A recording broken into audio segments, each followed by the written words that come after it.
کیا آپ کو معلوم ہے فرض نمازوں اور قیام اللیل میں کیا فرق ہے؟ سب سے زیادہ تحقیق جو میں نے قیام اللیل کے متعلق کی ہے، اس سے آپ کے تن بدن میں رونگٹے کھڑے ہو جائیں گے۔ میری خواہش ہوگی کہ آپ سب اس تحریر کو آخر تک لازمی سنیں۔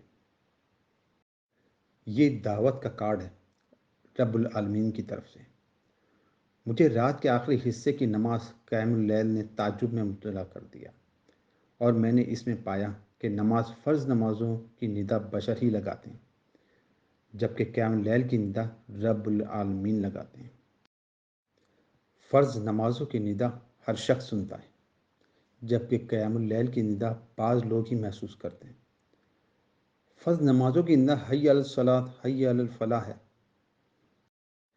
جبکہ قیام اللیل کی ندا حل من سائل فاعطیہ ہے، کوئی سوال کرنے والا میں اس کو عطا کر دوں۔ فرض نمازیں تمام مسلمانوں پر فرض ہیں، جبکہ قیام اللیل صرف اللہ کے چنے ہوئے مومن ہی ادا کرتے ہیں۔ فرض نمازیں بعض لوگوں کی دکھاوے کی نظر ہو جاتی ہیں، جبکہ قیام اللیل چھپ کر اور صرف اللہ کی رضا کے لیے ادا کی جاتی ہے۔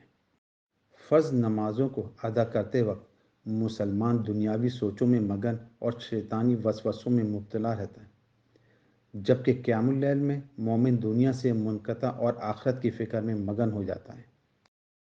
فرض نمازوں میں مسلمان مسجد میں دوسروں سے ملاقات میں مشغول ہو جاتا ہے، جبکہ قیام اللیل میں مومن اللہ سے ملاقات کا شرف اور اس سے کلام اور سوال کا متلاشی ہو رہتا ہے۔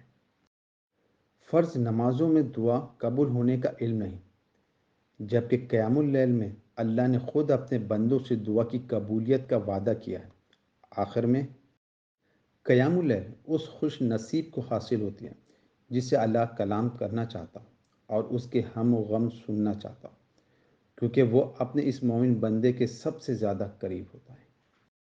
بس خوش قسمت ہے وہ شخص جس نے اللہ ذوالجلال و کرام کی طرف سے بھیجا گیا دعوت نامہ کارڈ کی صورت میں حاصل کیا، اور اس کے سامنے بیٹھ کر باتیں کی اور اس سے مناجات کی لذتیں حاصل کی۔ جب آپ رات کے آخری پہر اندھیروں میں اپنے مالک الملک کے سامنے پیش ہوں تو بچوں والا اخلاق اپنائیں کہ جب بچہ کوئی چیز مانگتا ہے تو نہ ملنے پر وہ روتا ہے، یہاں تک کہ حاصل کر لیتا ہے۔